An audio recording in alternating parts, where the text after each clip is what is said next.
How to create an account on Hulu. Streaming services are one of the most popular applications and services in the world. And today we will deal with the Hulu platform and show you how you can open an account on this service. So let's get started. Okay, first of all, we will go to the Hulu website.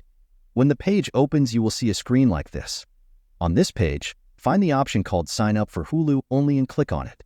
As you can see, here we can choose any of the plans that we like. However, if we click on the Bundle and Save option in the top menu, we can see some of the offers such as Disney Bundle Duo Basic, Disney Bundle Trio Basic, or Disney Bundle Trio Premium. These packages offer you a combination of Hulu, Disney Plus service, and ESPN. There you can see the price as well as all the details of the package.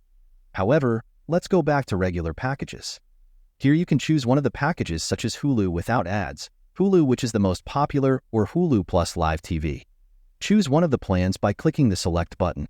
Although the further process is simple, you need to enter your email, and then personal data as well as payment data, and you will be able to access this service and enjoy its content. That's all for this video. And you, if you like our work, leave a like and subscribe to our channel for more content like this or similar.